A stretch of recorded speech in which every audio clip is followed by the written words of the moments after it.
You're tuned into the all new Action One Network. Turn up your volume.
Okay, everybody, this is your host, Shinga.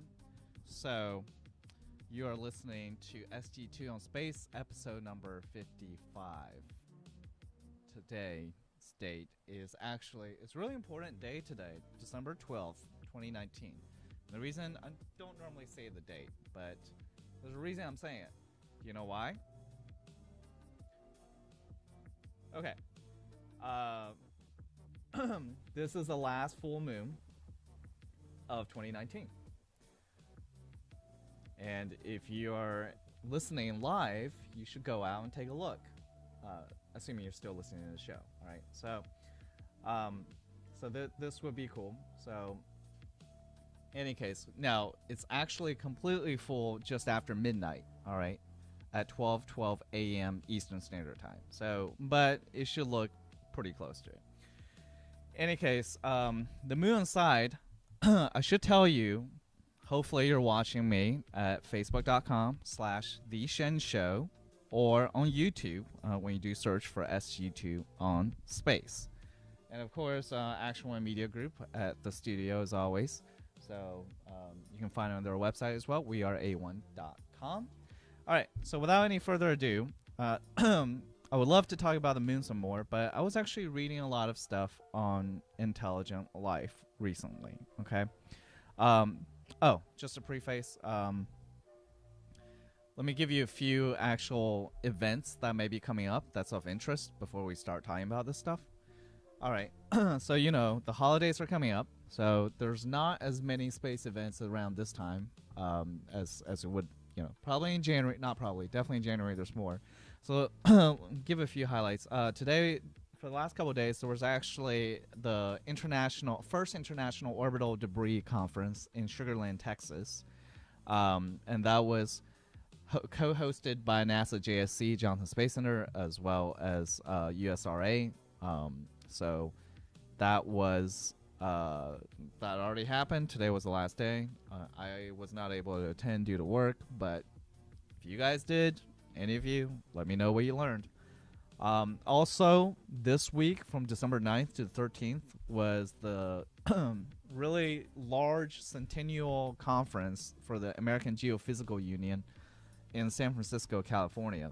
So lots of people attended. American Geophysical Union, they've been working on space stuff since since when they first started in the 1950s. And they've been around for 100 years. 100 years of conferences. Hence why 2019. So I guess what is 100 years ago? 1919, right? So I guess that's when they started it. So they do a lot of earth science stuff, satellites, observations, so on and so forth. So pretty cool. I haven't had the chance to take a look at what they had, but I'm sure you can go to their website. And if you're there, let me know. Another thing, there's a small bodies assessment group that's coming up in January 14th through the 16th. Here's one that I'm really into, and it's related to what I'm talking about today. There is and it's in Houston. Well, it's in Galveston, technically. It's in Hotel Galvez from January 19th to the 24th. It's called Challenging the Perceptions of the Requirements for Life on Earth and Other Worlds. And it's essentially inviting chemists, biologists, planetary scientists, astronomers, computer scientists, and all sorts of others to answer the question, how did life originate on Earth? Which is one of the things I'm going to bring up today, by the way. So for that conference, definitely you can check it out on grc.org/origins-of-life-conference/2020. Okay. So that should be really interesting, and assuming that you can go, it'd be cool. Now, it is pretty expensive, so just a note that, but all these conferences are, okay? So can't help it there. All right. With that aside, so the reason I want to bring this up, I saw recently an article on space.com. Will 2020 be the year to uncover ET? Now, some people, including myself, thinks, well, UFOs, aliens, they're probably already here. But hey, we don't have definitive proof, right? It's not like an alien showed up at the White House or wherever else and said, "Hi, I'm here," right? That hasn't happened. So astronomers and the mainstream science were actually looking outwards, right? Which is a very good thing, because there's a lot of planets and cool cosmic things out there, right? Like exoplanets, for instance, that could harbor life. So and we can also search for technosignatures, evidence of life, and so on and so forth. So now, is this a year that's going to happen? I don't know.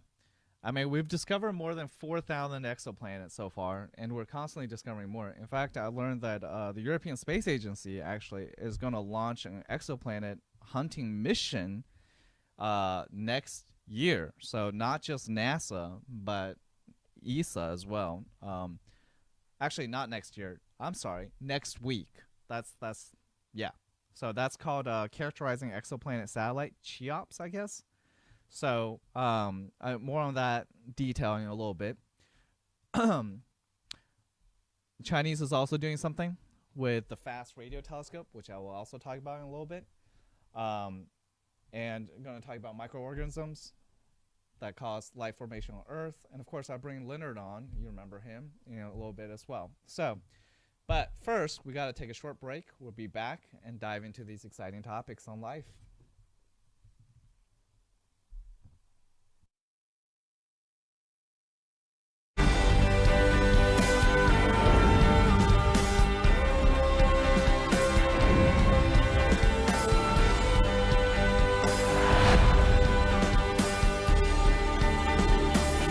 Some of the other things you got going on. Absolutely. So thank you for having me. I feel like I'm in the presence of like celebrity.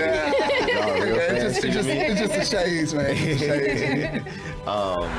So I think like 2000.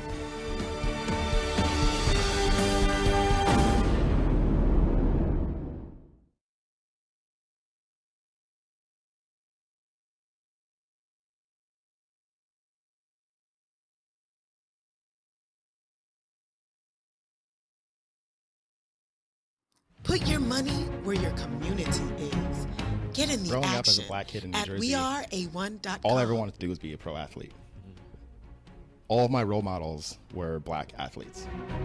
And every time I would stare out the window and look at the sky and wonder what I'd be in the future, it always had to do with me catching some crazy football and scoring a touchdown. When it came to the point that I was told that I would not be able to play on an organized sports team for the rest of my life, it was something that I really didn't even know how to stomach in the moment. And I remember walking out of my cardiologist's office and just sitting in the hallway and breaking down for a few minutes just because it was something that I just couldn't plan for and couldn't account for. And I realized that in that moment, my entire life was going to be changed. And all of those dreams and hopes and aspirations that I had were going to go out of the window.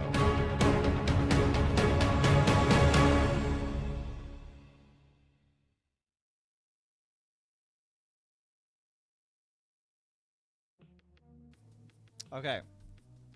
We are back. You're listening to SG2 on Space, the only weekly space show here in Houston, Texas. Need to emphasize that. December 12th, 2019, last full moon of the year, guys. Beautiful sight outside. In fact, I will mention it to you next time, whenever we have something beautiful out there.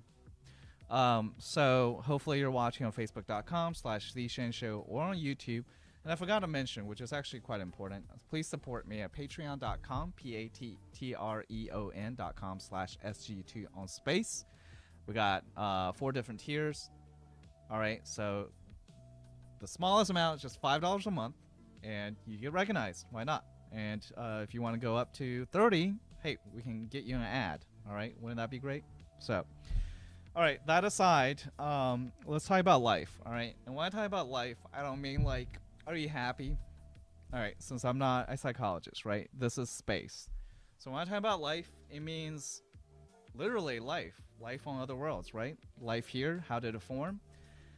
So let's talk about life here, actually. So starting out with some biology, which is not my forte, but I always found this kind of stuff interesting. There's apparently microorganisms that like to eat rocks, particularly rocks from other worlds. So, there's meteorites that falls down Earth, right? So scientists have confirmed that bacteria can not only survive the harsh condition of space, just imagine total vacuum, no air, exposed to radiation, and somehow you're still alive. A human would be dead in like seconds. All right. So, so there's a recent study, international team led by astrobiologist Tetiana Milosevic from the University of Vienna, that's in Austria, examined a specific piece of ancient bacteria that's known to thrive on meteorites. And meteorites are basically rocks that fall to the Earth from out there in space, right? So they examined a piece of, they examined a meteorite that contained traces of this bacteria. And they determined that these bacteria actually prefer to feed on meteors. So you can read the study on Scientific Reports, which is a publication that is maintained by the very well-known publication, Nature. All right.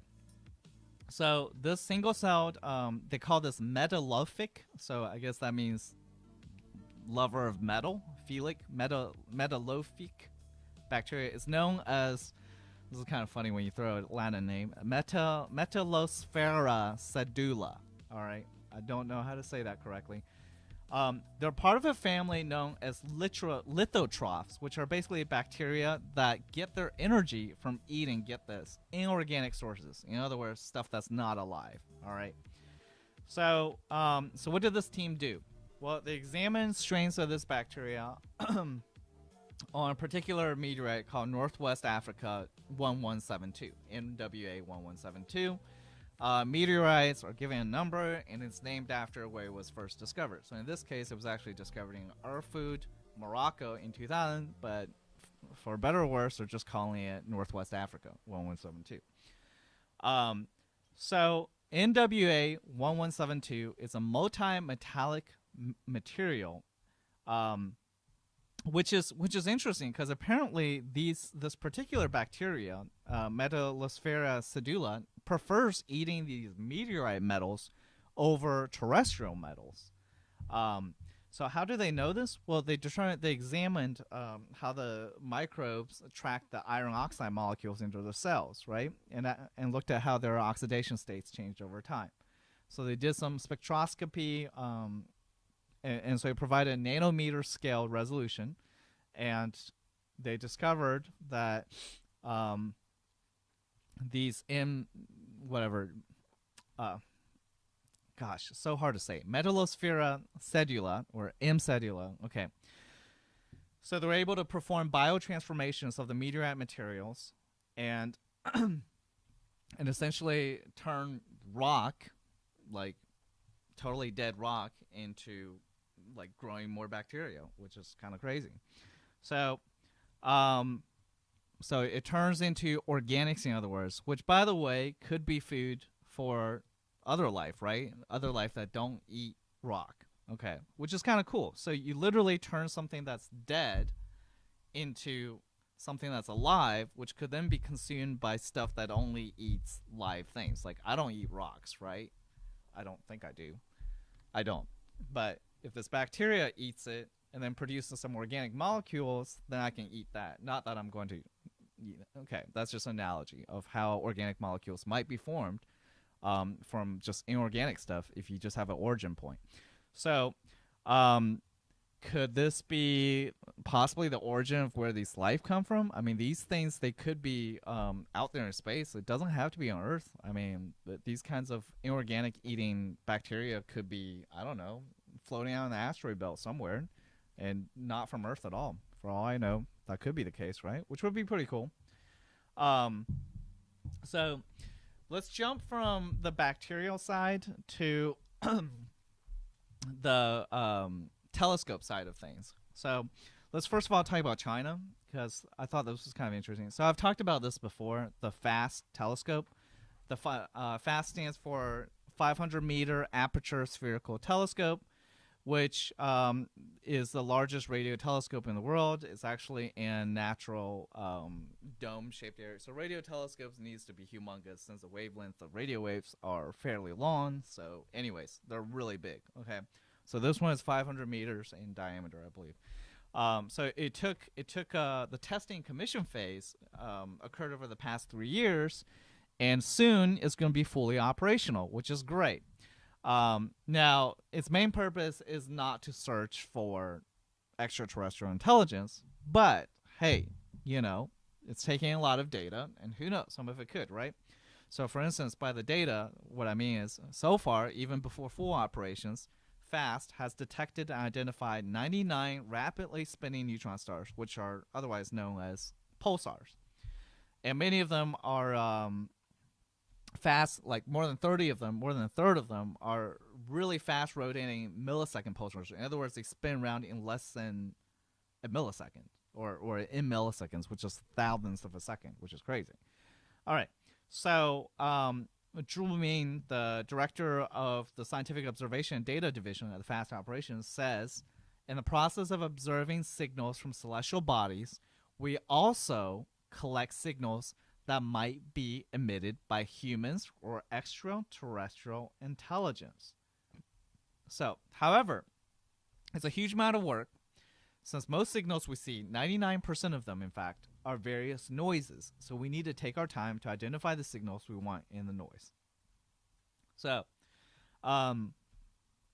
anyways, the sensitivity of this telescope is really high, so the accuracy is really good. All right, let's see what we discovered. Who knows? I mean, it is already about 3 times as sensitive as the second largest radio telescope. So, you know, as it improves, it would be even better. We shall see if we get some kind of radio signal from out there from ET, some kind of ET, possibly. Okay, over here in the States, on the ground, you may have heard of one group, for instance, one of the more well-known ones is SETI, right? Search for Extraterrestrial Intelligence. They've been going at it for a number of years now. In fact, at one point, I believe they had congressional funding until it was cut, and now I think it's privately funded. So the SETI Institute So the SETI Institute, their whole purpose, well, they do astronomy research as well, but initially they were established to explore, understand, and basically try to detect life in space, right? Search for extraterrestrial intelligence. Any case, so they use a bunch of telescopes. Just a quick short background. So they have the ground-based Allen Telescope Array. They have the Shane Telescope at Lick Observatory, the Kepler Telescope in IRTF in Hawaii, the Very Large Telescope in Chile. So they've also used information from other missions like Hubble, Spitzer, TESS, Herschel, but they don't actually operate and have time. They get the data though. All right, so so what are they exactly doing? Okay, well, they're purposely seeking out nearby star systems for certain narrowband radio signals or brief flashes of light. Okay, so who knows, right? I mean, it's kind of like finding a needle in a haystack to do this. I mean, there's no guarantee that's gonna. I don't know. I've been doing it for a while, but hey, there is a chance, right? So, any case, so there has been. This is interesting. There has been some talk about what's known as active SETI, whether we should transmit a signal outwards to possible intelligent extraterrestrials. All right. So that I don't think that has been done yet. So far it's just been receiving, right? But as some of you guys may already know, we humans have been unintentionally transmitting stuff everywhere since the radio started in the early 20th century. So all our signals is propagating outwards at light speed. So let's see. Considering radio was invented in 1920, I believe. That is, what is it now? Over 90 years? 1920, let's just say, what? Yeah. So it's almost 2020. So, yeah, almost 120 years now. So in other words, anything that's within like almost 120 light years, any extraterrestrial civilization would have probably uncovered our signals and know that we exist. All right, since we've been broadcasting that for that long. Which pretty much, I think what that actually means is that eventually, even assuming that aliens or whatnot have not already landed, they would know. I mean, our signal is just going to keep propagating. So, all right. So as far as 2020, who knows? All right. I was going to mention that ESA, European Space Agency, is launching something called Characterizing Exoplanet Satellite, CHEOPS. Okay, CHEOPS. So, I actually did not quite know this. So, I'll give you a quick background. This telescope, the satellite, it will observe bright stars that are known to host planets, and it will detect planets that are about as big as from Earth to Jupiter. All right, so they can gather the planet's mass, all right, and the size, right? So you can use that to determine the density, and through density you can figure out, hey, their structure and composition, right? So, according to ESA, CHEOPS will be very different from existing exoplanet hunting missions such as TESS or Kepler. So instead of finding new alien planets such as what TESS or Kepler is doing, CHEOPS will turn its gaze on known exoplanets of previously identified host stars. All right. So ESA says CHEOPS will serve as a precursor of future missions designed to uncover these exoplanets. So, the next generation of ESA's exoplanet satellites, they're going to be called creatively Plato and Ariel. All right, so those two exoplanet satellites, that's going to be in the next decade. All right, so there's going to be more coming up from the European side. Okay, so CHEOPS mission is going to begin on December 17th. The spacecraft is going to be launched via Soyuz frigate rocket from French Guiana. and that'd be really interesting. So next week, you know, during launch day, I put a link on the website. Not website, Facebook page, so you guys can, you know, possibly watch it live or record it. So that'd be pretty cool. So, any case, all right. Now,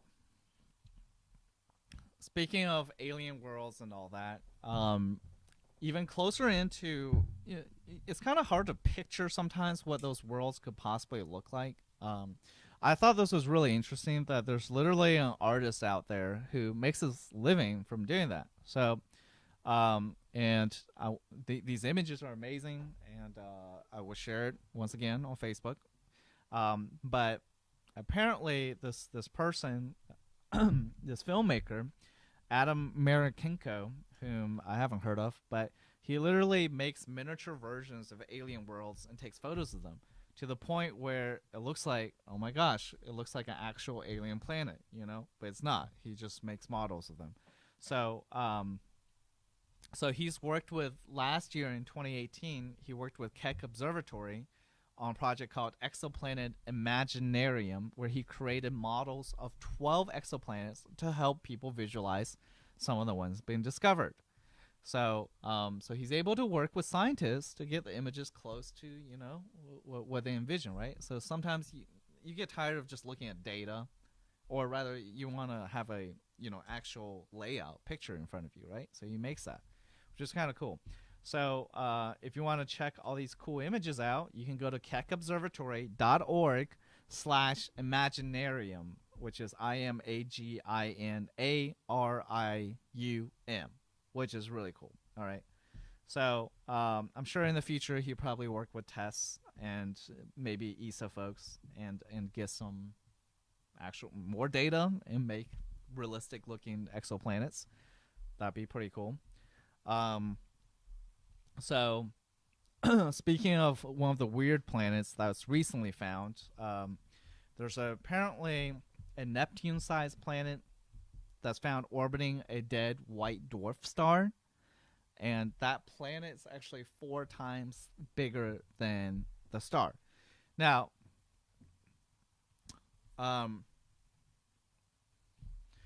white dwarf, by the way, our sun's eventually going to turn into white dwarf, all right? So maybe this is not so far out there, but it's still kind of cool, I thought.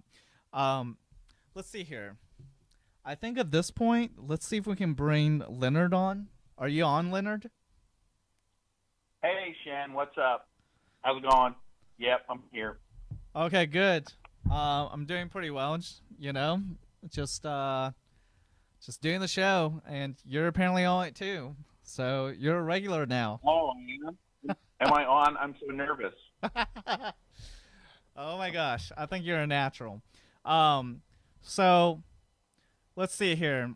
I wanted to, you know, you brought up. Do you want to talk about that? Okay, hold on one second. We apparently have a question. I got the time. I'm drinking an adult beverage. All right, no. Don't yet go get your adult beverage. Let's see what the question is. Oh. Okay.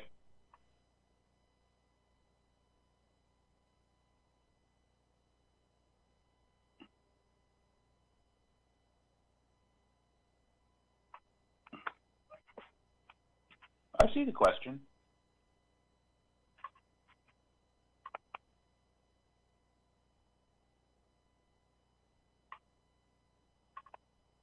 Again, this is hi everybody. I'm going to pose this question. It was asked at the beginning of the show. This is from Andrew, and it's about a military branch. What do you guys think about the new military branch being created, the Space Force? Do you want to tackle that one? Then I will answer. Yeah, there's some kind of space force that's been created. I think I heard about it about 2 years ago, though. I don't really know why they need that, other than why can't the Air Force do that? I don't know. I don't really have anything to think about it. It's not like, I'm sorry. I mean, I'd like to answer that question, but I don't know. What about you, Shan? I mean, it's a military branch that conducts space warfare. So, you know, initially when it was first proposed by our government, I think a lot of people mocked it, but some members of the Pentagon thought it was quite relevant since space is where everybody's going to. So I think it was recently formed. I don't know too much about it. Whether I think it's necessary or not, I think at this particular time, it's really not. I mean, we're mostly still a earthbound species, and anything like satellites and stuff, I think the Air Force could handle it. But oh well. I mean, the Russians did it, so maybe that's why. It's not really my area of expertise, but I mean, there are and that sort of stuff going on. Okay. I don't. So I see what's going on.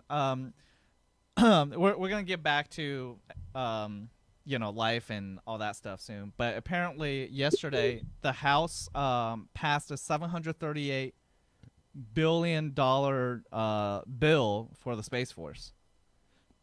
Well, that's interesting. Billions? Apparently, maybe that's like a bunch of other stuff, but I was like, yeah, apparently the Space Force will become the 6th branch of the U.S. military. So yeah, it's agreed.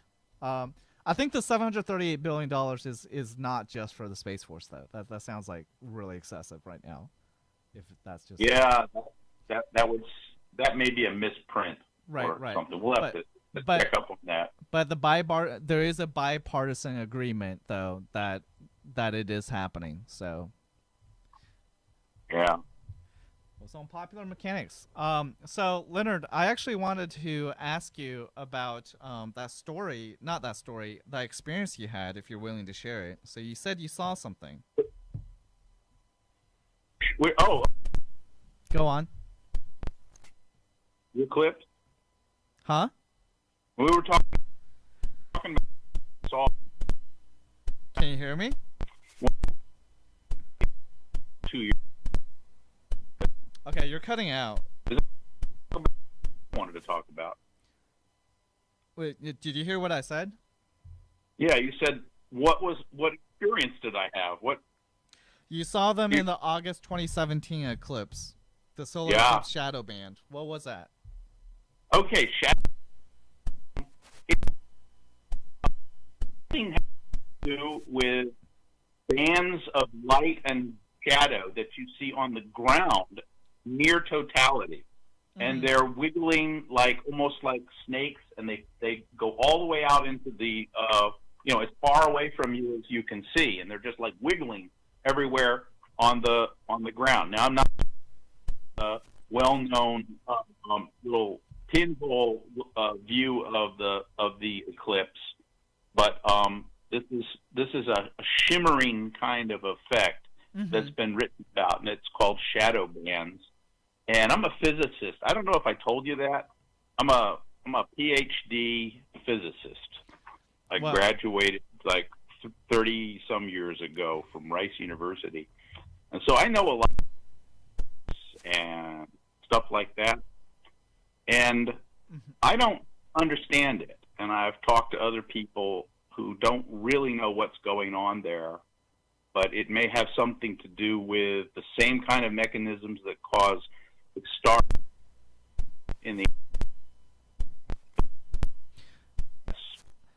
It's a fundamental mystery, and I haven't figured it out, and I don't know who's looking at that. But that was my experience. 2 years ago, I went to Murfreesboro, Tennessee, and that was right in the path, right in the path of where the famous American eclipse was in August of 2017. It was great. It was like a rock concert. I was at Tennessee State, Central Tennessee State University, and the president of the college was up there, and the physics department was looking a little awkward on the stage and all that stuff. And it was great. I had a great time. And my go around and tell children. There were a lot of kids there. It's like, don't look at the sun. Don't you in the back. Don't look at the sun. So, but anyway, it's a great. It has something to do with something called Fraunhofer diffraction, I believe, or it may be a scintillation effect, but I don't understand because, as you know, from scintillation in the atmosphere, but planets don't. So because the planetary disk is large enough to obscure the diffraction. So I don't know. So look it up. Google. We got Google. It's the source of all knowledge now. Shadow band. I recall you telling me that people these days Google so much that they don't have a brain anymore. Yeah, well, I mean, it's a little-known fact that over the past 20,000 years, since Cro-Magnon, man, human, we've you're cutting out once again, but this is actually something new that I learned from what you just said, and I just used the source of all knowledge, Google. For shadow bands, nobody knows how they're formed, right? So, what? Shadow bands? Shadow bands? I don't know what they are. They're like undulating shadows and light that you see at the point where the moon just obscures the disk of the sun. Huh. Solar eclipses are the coolest thing. It's unbelievable to start. Yeah, just a note, Leonard, I actually saw the same solar eclipse you did. I was in... when looking around, shadows and things become more acute. Somehow it's like looking through a filter of some sort. And then it gets completely dark. And then you look up at the sun. You can look up at the sun at that point, and it's obscured by the moon. I can't describe it. It has to be experienced. We've got another one coming up in Hill Country, Texas Hill Country. I think better check the date on it. 2024. 2024. Yeah, I'll probably still be alive. That's actually very good to know that you're still going to be alive. Yeah. Probably. So for solar eclipses, yeah, apparently you can go to nationaleclipse.com/maps.html, and it has all the eclipses. So, hoorah! Yeah, that'd be a cool place. I'm sure you'll go and see it. Are you looking at it right now? What date is it? Is it 2024? Am I right about that? Yeah. In April Texas. 8th, 2024. Yeah, I can't wait. I've got a place staked out on Enchanted Rock, west of Austin, where I'm gonna go. What are you gonna? You're just gonna go there and look? I'm gonna set up. I'm sure there's gonna be thousands of people. It's a total eclipse. Okay. Hey, this eclipse stuff is cool. I kind of want to talk about the Fermi paradox since you brought that up. Okay. Since to relate it to life, So, yeah. Leonard, since you're a PhD in physics and loves cosmology, what can you tell us about what the Fermi paradox is, very briefly? Okay, so there's supposed to be life in the universe. It's supposed to be very common, and right? That's what everybody says.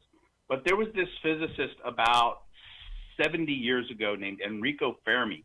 He was a particle physicist who worked on the atomic bomb and all that good stuff. Mm-hmm. And so what he said one day in a conference is, well, where is everybody? And what he meant by that is, if there's so many aliens everywhere, where are they? And what he meant by that is, if there are oodles and Googles of aliens out there, some of them are like 1,000 years ahead of us. Some of them are 1,000,000 years ahead of us technologically. So they should have built. They should have first of all built self-replicating robots and things that would go out into the galaxy and basically colonize the galaxy. So that he postulated, I don't know if he did that, but other people have followed up on this, and they postulate that an advanced civilization can design self-replicating robots. They're called von Neumann machines, that will travel to another star system at conventional speeds. You know, it might take 10,000 years, it might take 30 so many thousands of years. But once it gets there, it surveys the solar system there, and then it acquires the materials it needs in order to build replicas of it, and then it will make 100 copies of itself and send them out to other stars. And in a million years, that should have just completely filled up the galaxy with evidence of technology, which is one of the reasons why I was paying so close attention to the Oumuamua thing event, because I'm thinking, well, there's one of them, right? So I got excited there, but I think maybe it didn't do anything. It just kind of left, but it did do some unusual things. So that's the idea. Well, where are they? Where are these probes? Where is everything? And so there's a kind of depressing notion that, there's so many barriers to development of advanced technological civilizations that it's very possible that the number of technological civilizations in the entire galaxy or even in the universe is very close to one, and we're it. Okay, so the number of things that have to go through, and we have to go through evolution in order to make a self-conscious organism like ourselves. I guess people say techno-monkeys, to go from jellyfish to techno-monkey. Are there too many barriers? Life on evolution on Earth has gone through something like a billion years, and we've gone through epochs where advanced, highly developed, not so much not technologically advanced, but highly evolved organisms like the dinosaurs, and we've gone through this several times, and we have these mass extinctions that wipe them out. So really, even on Earth, there's been about 6 or 7 opportunities for a self-conscious organism like ourselves to evolve, and we only came along on the 6th or 7th try. So there's some evidence that it's not that easy to make aliens for evolution. We have no idea how common life is, technological or animal life or whatever. We're probably going to get some idea about that in the next 10 or 20 years as more and more extraterrestrial, extrasolar planets are observed. We just need to see oxygen really in a planetary atmosphere, and that's a really good indicator. I mean, so, with how many? Okay, so yes, Fermi paradox is essentially Enrico Fermi summarizing what you said. Hey, back at the turn of the 20th century, it's like, where are all these? Considering how many planets are out there, why do we not see any other life out there? Right, extraterrestrial intelligence. Okay. Yeah, and the idea is that if there's lots of them, if there's like millions of them, then a lot of them are likely to be very far ahead of us technologically. I think. Do you know the zoo hypothesis, Leonard? That's what I think is happening. Say it again. The zoo hypothesis, ZOO, like animals in a zoo. You mean we've been quarantined and they're just watching us because it's fun to watch us? Pretty much. I mean, that's what we do with less intelligent animals here on Earth. Yeah. Well, they're not taking very good care of us. I mean, but you know, like they're just, yeah. I mean, it's like, look, there's these humans. They're here on their own planet. They haven't really ventured out anywhere except put a few boots on the moon and then go back home, I guess. So we're just gonna watch them, see how their society develops.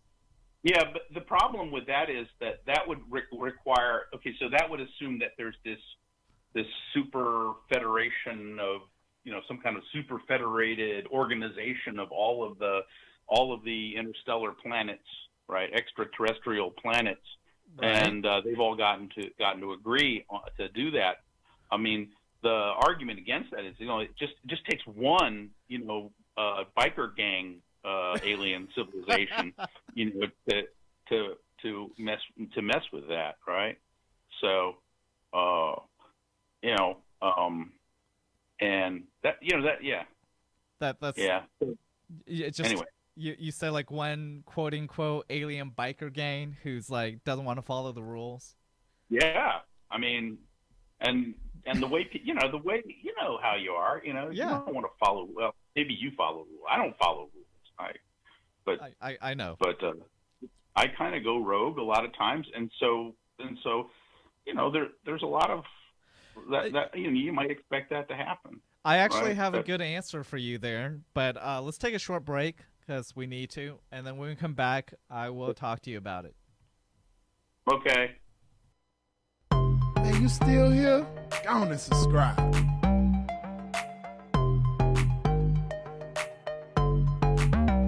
Get into action. Yo, we back at it again, baby.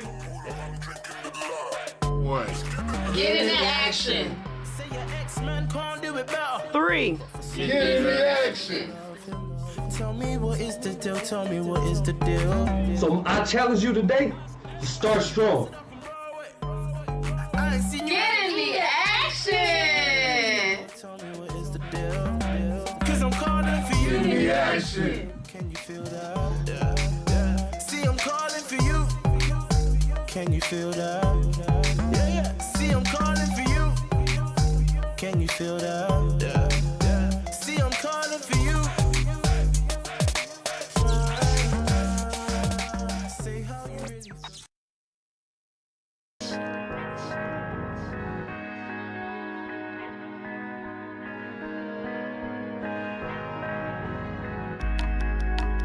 When the 7 trumpets sound, we gon' start the revolution. When we turn up, we shut it down. We are skywalkers. The spheres of my Kabbalah, illuminated properly in sight, shows the man in universe and the creator's gift of life. When the earth collides with every piece of star from afar, there's a higher probability to find out where we are. Trapped in time and space, lost in this dimension. 7 sins committed daily. Never did I fail to mention this the rapture. I capture every piece of star power with this mic to evolve and conquer all, collapse in darkness with this light. I bear to witness any slightest hint of change in this existence, being reminiscent of the first age. Awake, aware and conscious of your own nature, to rise within the system and align with your creator's vision. All right, so SG2 on Space, episode number 55. We're talking about life. Here I have Leonard Kramer on again. Yeah. Hey, Leonard, as always. I'm here. Okay, so I was gonna say, yeah, there could be rogue biker gangs of aliens, as you said it, and maybe that's why we see UFOs, because otherwise, why would they even be here? That's Or so. maybe there aren't any UFOs and we're just seeing blurry photos. They have some kind of technology that blurs photos of them. Whenever you take a something. photo of one, it's like a really fuzzy, blurry photo. Hey, did you so I read this recently. Okay, you know the now famous Navy UFO encounter in 2004.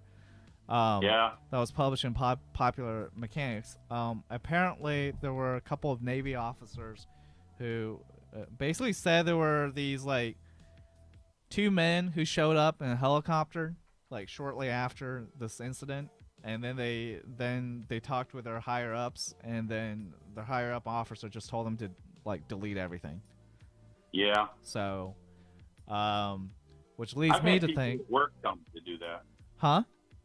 I've had people at work tell me to do that, but let's not talk about that. That's Well, for another day. Well, my take on it is, okay, I'm not saying UFOs aren't necessarily aliens, but clearly there's something going on. Like, That just sounds really weird. But back to the I don't know. This is all speculation now, of course. What we're saying here. So the Fermi paradox, going back to that, one of the things, Leonard, that you mentioned was on these von Neumann probes, right? So, von Neumann probes. And these are, from what I understand, they're self-replicating spacecraft, so they're like robots, right? Is that right? Like they go somewhere, they mine stuff, and they basically process it, and then they make more of themselves. Yeah, it's technology that's beyond our capability currently, but I feel like we're kind of getting close. Anyway, these kind of things were speculated about 60 years ago, and so that this was the way forward toward basically colonizing, at least by proxy, the entire universe. And people will ask, what's the purpose of this? Why would they do that? Well, I mean, why do people climb mountains? And why the thing is, it only takes one civilization to do this, and it will fill up the galaxy, right? So, it looks plausible. I think we can see a path toward doing that. Anyway. I suppose the main question is not that whether if there are, assuming extraterrestrial civilization develops, they want to spread out across the galaxy.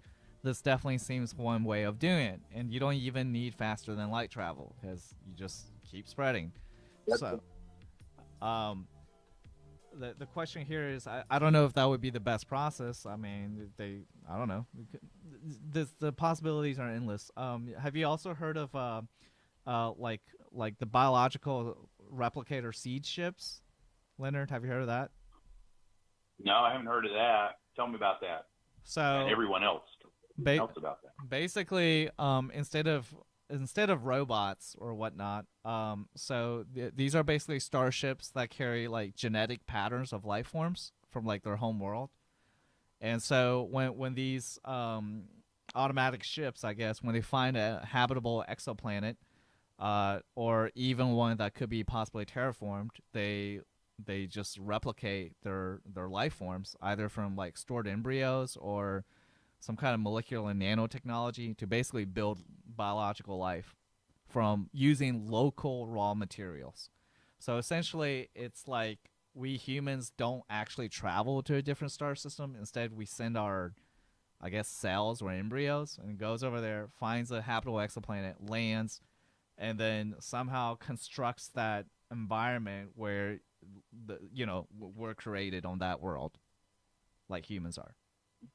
So okay, sounds very similar, like an extension of the von Neumann probe. Yeah, von Neumann probe is for like robots. This is for biological. Yeah, reasons. Totally cool. But I mean, and that should work too. So that's more of the question that you can pose, that Fermi proposed about, why hasn't that happened? Why don't we see it? I'm expecting it any day, actually. Right. Yeah, you know what I think would be crazy? That I sometimes have this thought that I have lots of crazy thoughts. But one thing I was thinking is that what if Earth is not our original planet? I mean, what if this already happened? Like we're just replicated here, so to speak. So yeah, I mean, there's a lot of sci-fi. There's a lot of sci-fi things that are. That's a theme for speaking of Star Trek is even that. So speaking of sci-fi, Leonard, do you know any good ones that are related to this? Just curious. Rendezvous with Rama. That was I'm having a senior thing here. What's this? Who wrote 2001? The Space Odyssey. What's his name? That's Arthur C. Clarke. Arthur C. Clarke. He wrote a book called Rendezvous with Rama. What happens and it's there? about what? Go on. It's about a interstellar probe from a civilization that it enters the Earth's environment and goes around, and there's all kinds of sociological things and that sort of stuff, which is it's sort of similar. Where this is a probe. It's a robot probe that comes from another civilization, and it's kind of like First Contact, and it very much reminded me of the Oumuamua. I think you Whatever said enough. Okay, Oumuamua. Got it. All right. So Leonard, with that, we gotta cut this short, or rather, the show's coming. I'm sorry. I don't want to go. You don't want to go. Well, maybe we can bring you up earlier next time. But we got to go this time. So thanks for your time, Leonard. You've been listening to SG2 on Space, episode number 55. Today we talked about life mostly, extraterrestrial life, search for life. Also talked about solar eclipses. And, of course, talked about some weird stuff, possibilities on why Fermi paradox, why we seem to be alone in the universe, which doesn't make any sense. But anyways, so follow me, facebook.com/theshinshow, and please support me, patreon.com/SG2 on Space. It will cut down the commercials and actually provide you relevant material. All right. So patreon.com/SG2 on Space. All right. With that, thank you. And what's the catchphrase? It's like something about keep looking up, or all right, Leonard. Never know what you might. You better do it. I better do it. You're right. Look up, because you never know what you will see. Yeah, there it is. There it is. All right. Thanks, Leonard. Okay, take care, everybody. Good night. Good night. Peace, it's Brother Atum Ra, and you tuned in to Action One Network.